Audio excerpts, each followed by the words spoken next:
And we do see here that there's an acknowledgement that we do have a very diverse group of students who attend our college.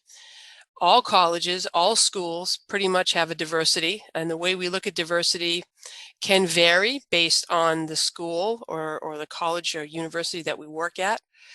But for the most part, when we're looking at diversity in our classrooms, as you folks are pointing out here, you could see that there's skill level that's diverse, backgrounds are diverse, experiences are diverse.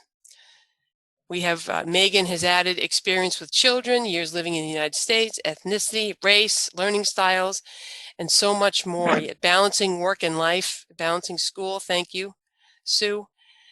So it really does warrant that we spend a little bit of time thinking about diversity, because we are serving our students, and if we're looking at a diverse student body, then we need to make sure that we're meeting their needs in diverse ways.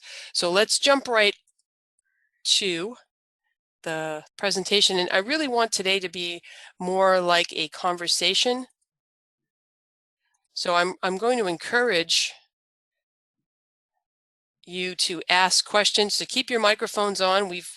Many of you have joined us several times, so you know how the process works. So feel free to keep your microphones open if you want. There we go. Do you all see my slides? Yes. Excellent. Yes. So what we're going to do today, folks, again, this is a conversation about the students we are serving, whether here at Quincy College or elsewhere. And we're acknowledging the diversity in our classrooms. And with me today, I'm very, very excited to have Cynthia Chapman with us. Cynthia, along with Lori Earle, who's also attending today. Hi, Lori. Both work in our Student Accessibility Services office, and they are very much hands-on. They roll up their sleeves, and they work directly with students, and they work directly with us as faculty as well.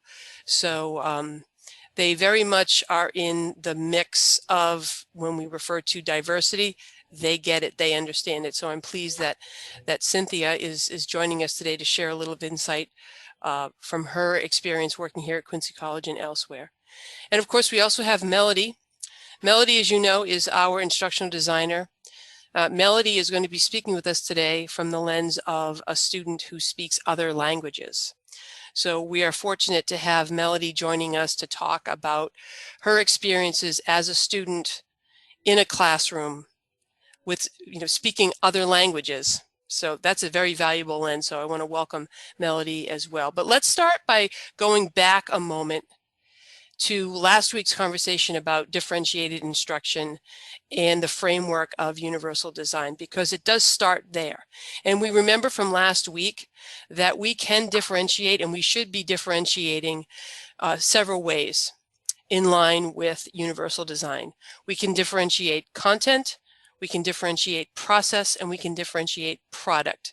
Now, that being said, that doesn't mean because we can differentiate in these ways that we need to and can every single time, every single class, because that's just way too much. So what that means is we must be very thoughtful and strategic about when, where, and how we are differentiating to meet the needs of all of our students. Another slide that I want to bring up, I'm going to move forward for just a moment, is this slide here. We used this slide last week to sort of give a picture of what, not only what the diversity looks like, but what support can look like in our face-to-face classrooms and online classrooms. And this is an iconic image. We've seen it over and over again. It's the equity equality image. And again, we notice that we have 3 screens here that reference 3 different experiences for our students. One, as you know, is where you have students with varying abilities and there are absolutely no accommodations at all. There's no differentiation for them. And we see that obviously, some people have access to the learning and some people don't. And then we see the slide that shows us that we put things in place for individuals to make it possible for equal access for all. But then the most powerful slide is the one where we just proactively put whatever measures we can and should put in place so that there is no need for additional support or accommodation, so that we have equity in our classrooms. So I wanted to leave you again with that image before I go to the 4 fundamental questions for all of us as educators. Again, I'm speaking to those of us who teach, whether we teach primarily online or face-to-face. It doesn't matter, it's all the same. There are 4 fundamental questions that as educators, K-12, higher ed, whatever, that we must always be asking. The first one, what is that content and skill that students need to know and be able to do? How are we going to know when they have actually learned that content and skill? And then what do we do when they don't learn it? And then this is the one that I think sort of goes under the radar. What do we do when they've already learned it, when they're in our classrooms and we recognize that they've already learned what it is that I'm presenting here, what it is I'm asking them to do? Now what? 4 fundamental questions. So now I'm going to bring us to this image that we used last week. So we have the equity issue, the image that I just shared with you, removing all of those obstacles ahead of time. We have diversity in our classrooms that we acknowledged in the beginning through Padlet. And I want this image to also be in your mind as we move forward today, that we have a poverty diversity as well. We have different levels of poverty that our students are and have always dealt with. This is oftentimes a diverse issue that goes under the radar.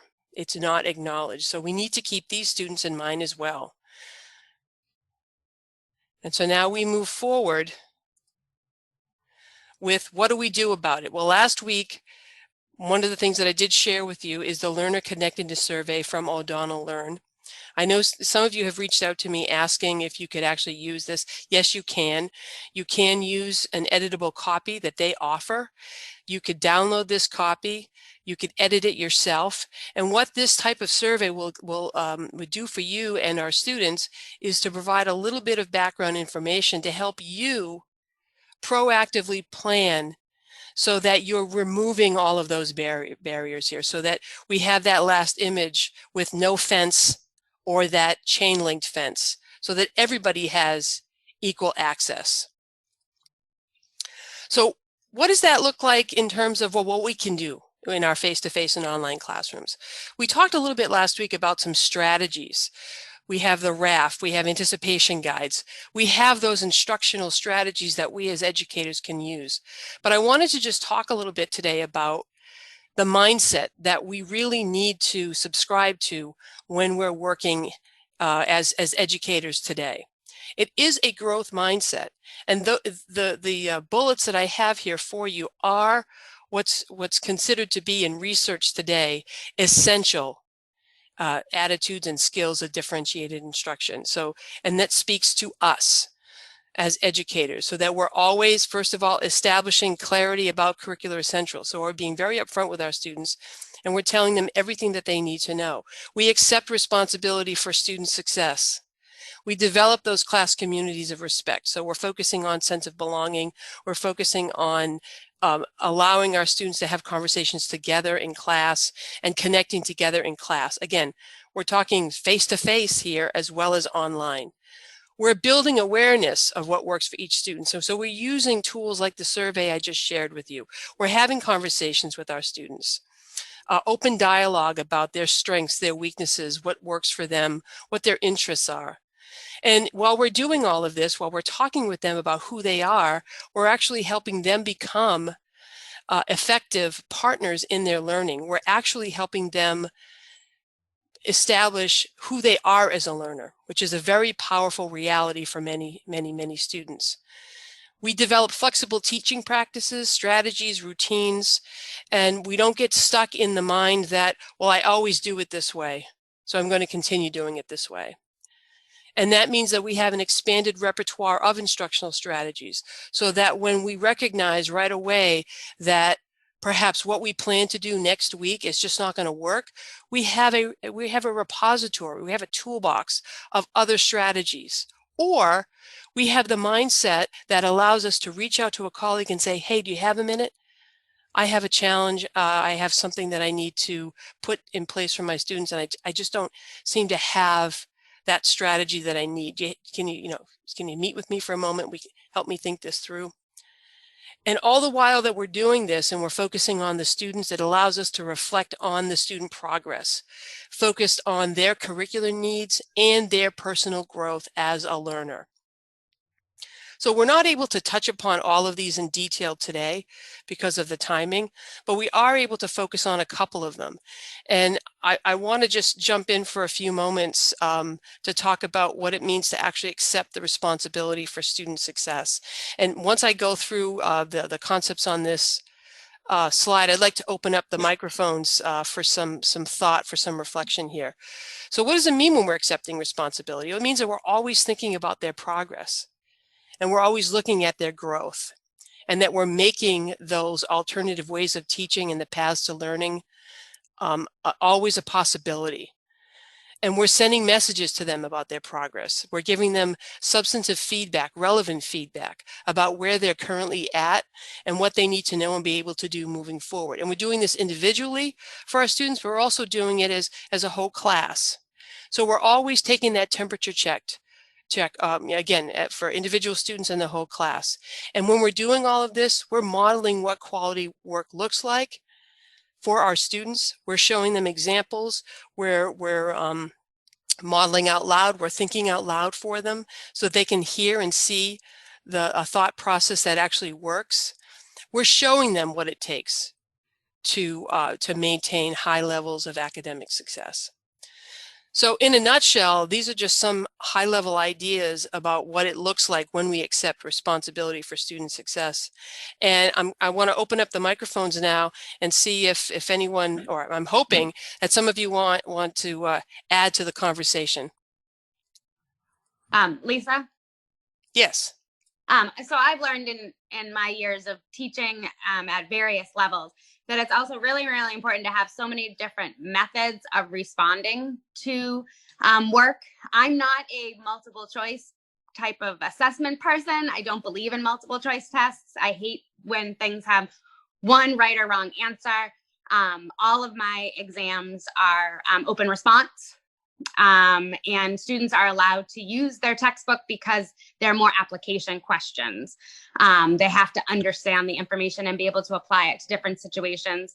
I also try very hard in my classrooms to have different ways of assessing during the semester. So students might have one assignment that has to be done as a PowerPoint. Students might have one assignment that is done as a reflection. Students might have to make a brochure. Students might have to do a presentation. So there's different modalities that students are completing assignments. So those who might not be as strong in critical thinking, or those who are stronger with visually representing information, there's just different ways that they can be successful.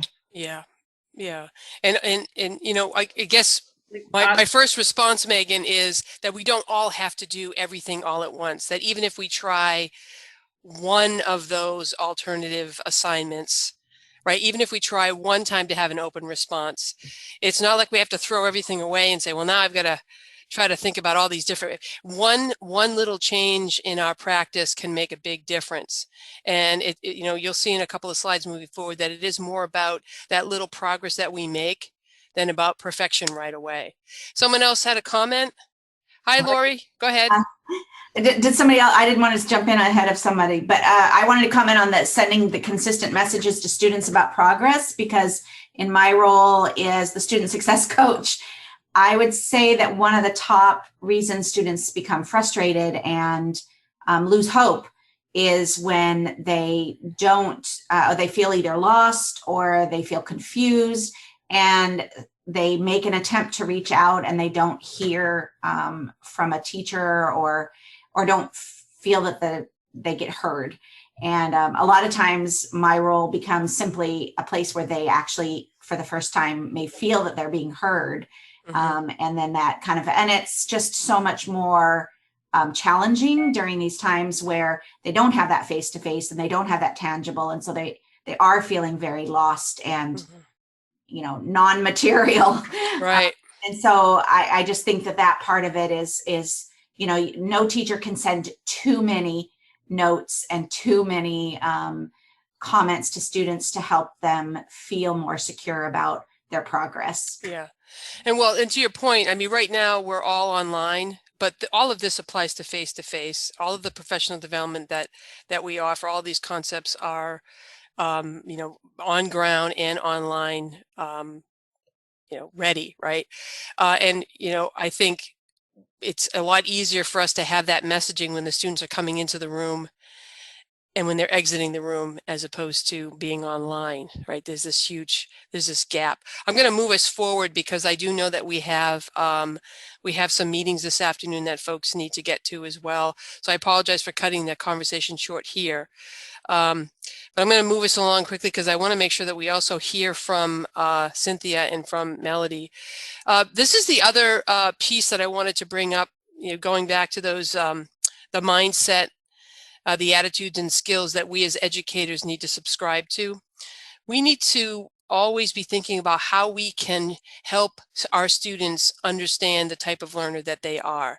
So it's helping them learn about who they are as learners. That's sort of the way that we tend to phrase it. And a lot of it, we don't realize that we're doing this kind of a process, but helping students understand that they can benefit from their differences is a huge win from them. And we're going to hear a little bit from Melody. She's going to talk, like I said, about her experience as a student. The differences that each of our students have in our classrooms, that's a huge, huge win. And when we recognize the difference that we bring, it makes a big difference. And along with that, we have to help students be able to understand and be able to themselves explain their strengths and weaknesses. And of course, we're specifically talking about overall as a learner, but in your classrooms with your content, it is okay for a student to be able to say, I understand this, but I'm really not sure about this. And oftentimes they just don't know how to do that. So we can model for them. Right? We can be having that conversation out loud with them in the classroom. I often do. I tell my students what my strengths are, what my weaknesses are as a model. And that allows us to provide opportunities for them, for reflection, for self-assessment. And that's that metacognition, that knowing and thinking about our own thinking is so valuable when we are a learner. And when we know that we have to get from point A to point B, we need to be self-directed. If we don't know how to think about where we're at, then we can't self-direct or guide ourselves. And that goes along with explaining to students the why behind the work. And now a lot of us do talk to students about the reason why you have to hand in an assignment, or we're reading this today, or we're watching this today because. And we need to be doing that. It's very important. But helping students understand the why behind the assignment as it pertains to maybe the profession that they're interested in, or the skill that they need to be working on, or the why behind an assignment or a discussion or even an assessment can be, we're going to build on your strength, or we need to understand a little bit more about what challenges you. And that helps us to then help them leverage the strengths that they know that they have to compensate for their weaknesses. So these are all really little steps that we can make when we're engaging with our students that make a very big difference to the classroom experience. And so all of this together, I'm going to move us along to Cynthia in just a moment, but all of this means that we are meeting the needs of all of our students in our classrooms, recognizing their diversity. And in order for us to do that, we need to be able to affirmatively answer these 3 questions. And these are heavy-hitting questions. Number 1, do we have the will and the skill to accept the responsibility for the diverse students we teach? That's a big question. And that's something that we all need to think about. Do we have a vision of high-quality learning? And are we willing to work to build those bridges between what we teach and the diverse students that we teach? My guess is that everybody would say yes to these 3 questions. And when we do, that really means that we're ready to think a little bit more about what we do and why we do what we do for our students. And with that being said, I'm going to turn it over to Cynthia now, who's going to talk a little bit more about student support in our classrooms. Cynthia? Hello. Hi, everyone. I just wanted to briefly kind of amplify the message and the need of students with disabilities. Laura and I both work with students with disabilities in similar and different capacities, but they're a population that is not often on the top of people's minds. And I wanted to give you a perspective of what it might be like for a student who has disability. They are very marginalized for the most part. We all have internalized messages, that we battle. If anybody doesn't have one, raise your hand. This slide, what I like about this is, those are the messages that, we're walking around with, and these are specifically some that a student with disabilities doesn't have to be a physical disability, but, most of our students with disabilities do not have physical disabilities. They might come into your classroom with a mindset that, I'm not going to be good enough. I don't know how to do math. I can't ask. I'm already asking for so much. I can't ask for more help. I can't ask for my accommodations. So this is kind of the starting point. You might recognize a student in your class like this. Can I move this, or do you move this, Lisa? Oh, I can do it. Okay. I can do it for you. It's okay. There you go. So what we're dealing with in society is an attitude is the concept of ableism, where and when we're teaching, keeping this idea in mind of having this ability that this mindset that can be counter-effective for students. So first I wanted to say that most of our students, there might be many students in your classroom that don't self-report, and so they're not identified to you through accommodation letters. Some of you are really great with connecting students with Lori or me for services, but consider that there are students that are just trying to go under the radar, or they forgot they were supposed to get their accommodations for the semester. It happens all the time. So think about a population that has, 2/3, as I've said here, have, major psychological, emotional, or learning disabilities when they're coming into your classroom.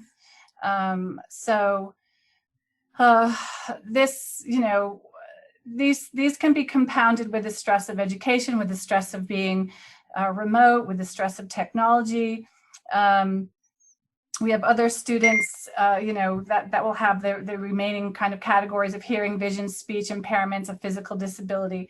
And many of them have more than one. They can have multiple diagnoses. So they have, comorbidities of these diagnoses. So they're dealing with a lot.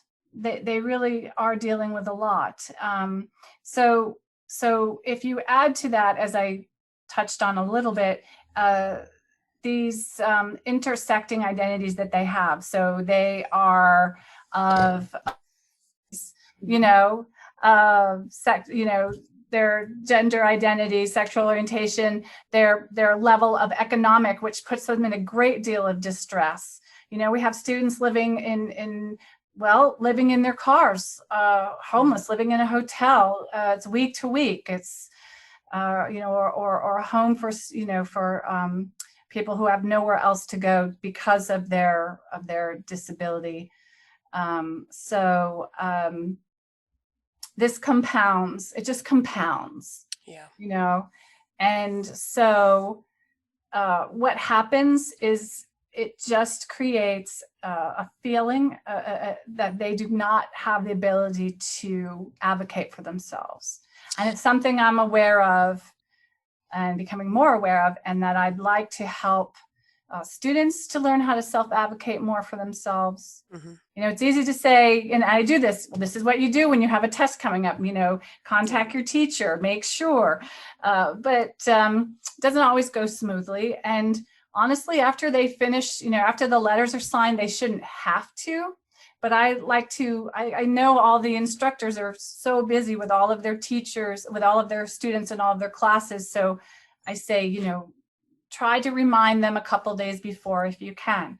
Yeah. But some things that you can do to help are just basic things that, you know, that are to be ADA compliant, to make sure you sign the letters quickly. If you don't understand accommodations that are requested or how to do it, especially if it's a technical issue, you know, talk to me, we'll figure out answers. And just know that there's, you know, we have to fulfill these accommodations. And if there's something that ever seems unreasonable to you, or you have an idea of how you might want to try and do that, you know, we can have an interactive process on that.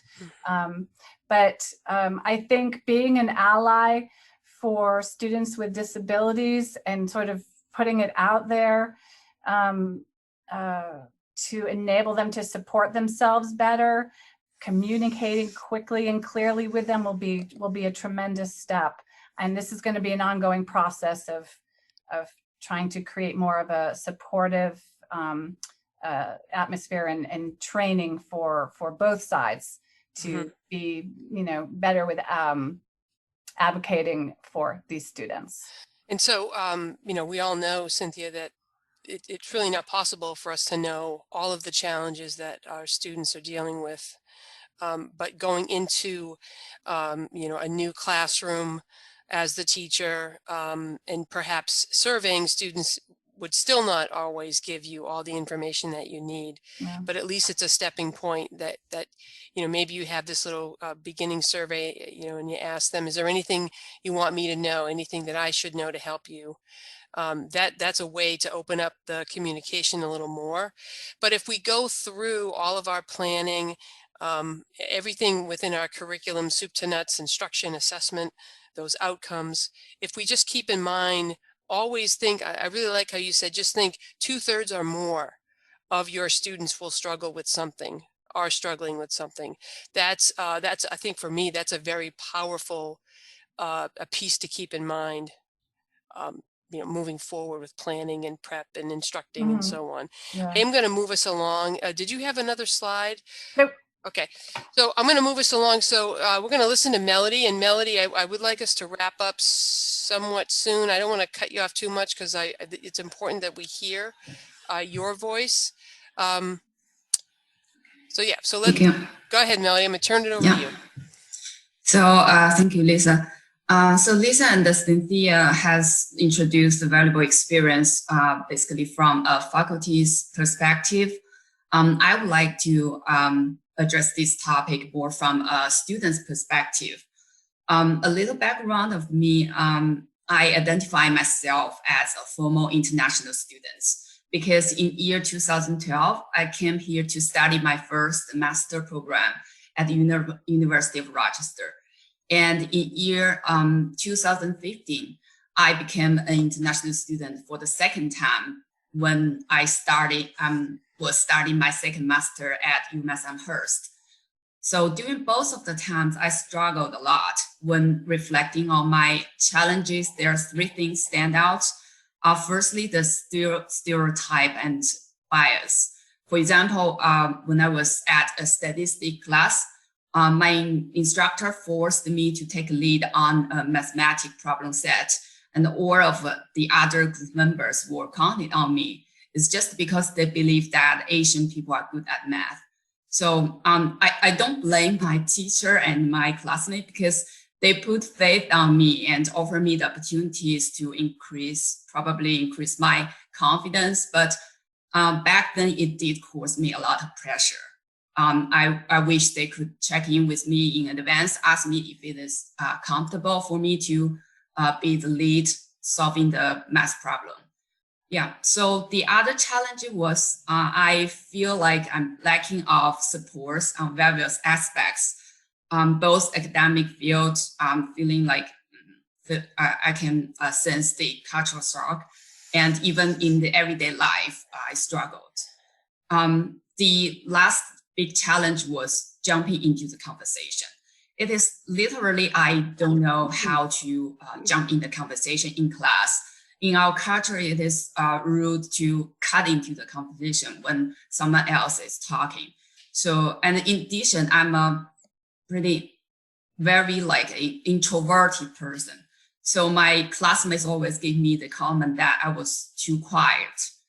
And outside of class, I feel more difficult to jump into the conversation when my classmates are talking about the American movies, songs, or they send me the messages with abbreviations. I really don't know what's the meaning. Therefore, that is why I appreciate when my instructors and my classmates who respect my backgrounds help me understand context effectively and reduce those language barriers.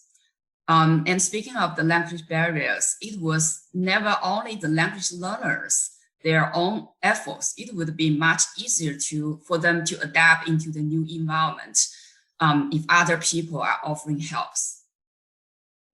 So next, I would like to talk about some examples which I feel very much more comfortable to studying and living in another country.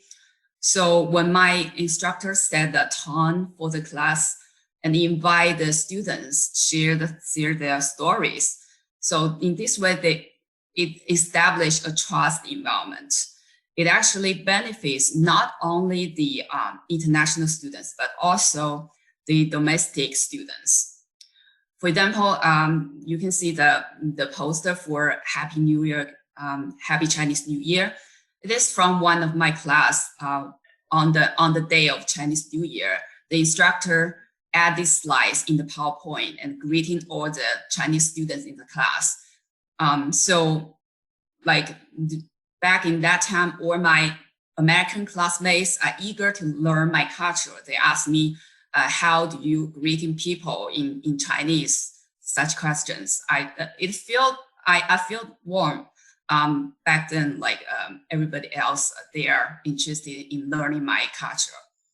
And the other example would be, you can see the rock. It is, there are two students from Turkey in our class, and they need to do a prayer at a specific time. So unfortunately, it's between the class time, they need to bring the blanket and stand on the blanket to pray. So our professor excused them for 10 minutes in the class time and even offered them they can use the teacher's office for praying if they prefer to do it at a private room.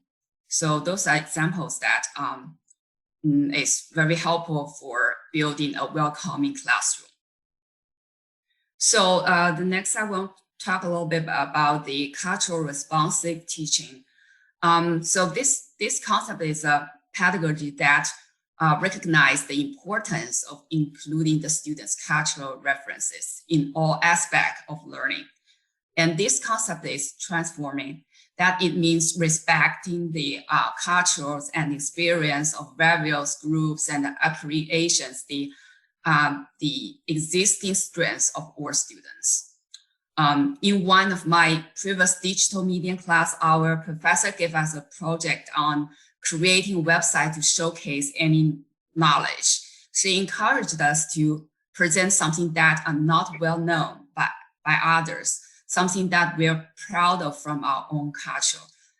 This activity, it leads to a lot of positive result that I partner with a few other Chinese students in the class. We create a website, introduce the Chinese food and food culture. And one of my classmates from Chile create a website, introduce the Asian Chile tribes. Based on his animation background, he created a series of Chile tribe characters, which is impressive. Our professor also hold a website launch party at the end of the semester. So we get a chance to rotate, to learn each other's fabulous projects and celebrating. So based on this example that we can think about like in your subject areas, how you can find a way to design such learning activities that would facilitate the dynamic cultural responsive learning. So the last thing I want to talk about is like for the faculty and staff, how to address the academic challenge for ESL or EFL students. So the first I want to clear is that the language barrier is not equal to academic failure. A lot of EFL students are at a superior academic level when using their own language to write an academic paper. When working with those students, it is important to get rid of some assumptions, really learn more about their difficulties.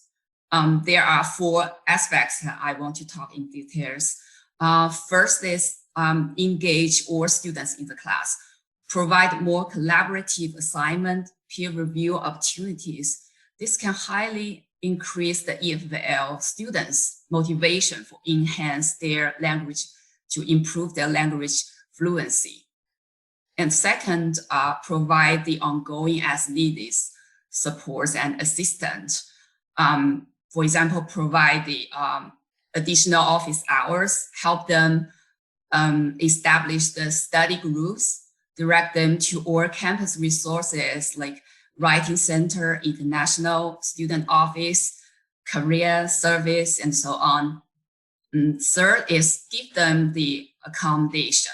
For example, in class, especially in an online class, you can enable the captions when you play a video. The captions and transcripts are a huge helper to EFL students when they have multiple ways to process the information.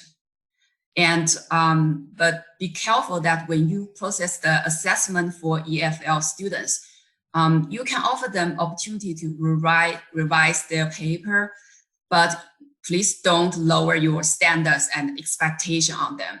So using a different rubric for them is not recommended here. Mm-hmm. And fourth, the last is more at the institutional level or department level to increase the faculty and staff's awareness about the importance to help the ESL students.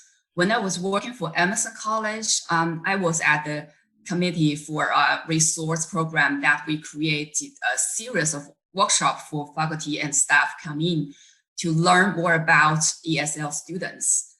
We had a lot of authentic conversation. For example, invite them to reflecting on their own experience when they learn a foreign language or traveling in another school. They have more compassion after the conversation. They feel more for the ESL students, think more through their students' perspectives. That's it. Thank you, Melody. Thank you. Melody, I want to thank you for sharing your experience with us. I know that many of our colleagues have engaged in a conversation about students who are coming to the table with varying strengths that have to do with language and weaknesses that have to do with language. So we've been talking about this for quite some time, but we need to have it, I agree with you, at more of a higher level. It needs to really just be part of our conversation in general, along with all of our students. All of us, if we reflect back we're all students now, I believe that we're all learners, but when we were younger, what were the challenges that we were dealing with? What were the challenges perhaps that our siblings were dealing with, or our cousins or our friends? And when I move forward, when I'm teaching, whether it's face-to-face or online, I'm always thinking about that student. And I plan for that student, even if I don't know all of the challenges that my students are currently dealing with. I don't know what their past experiences were like, or really honestly how prepared they are for the course. I go forward without bias and without assumption, and I always make sure that the fence is down first. And that's not always easy to make sure the fence is down. What can happen is that we can always have conversations with each other about how we can support that fence coming down overall. And with that, I want to thank you all for taking time today to join us. As you know, we have professional development every Friday afternoon.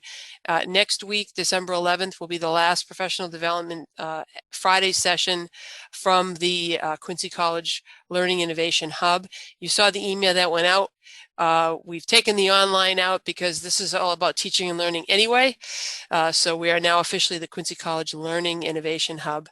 So next week, our last one for the 2020 fall semester will be focused on curriculum, unwrapping our learning outcomes as the foundation for really sound curriculum design. So I hope you can all join us. As you know, you're going to get an email with the notes with this PowerPoint PDF.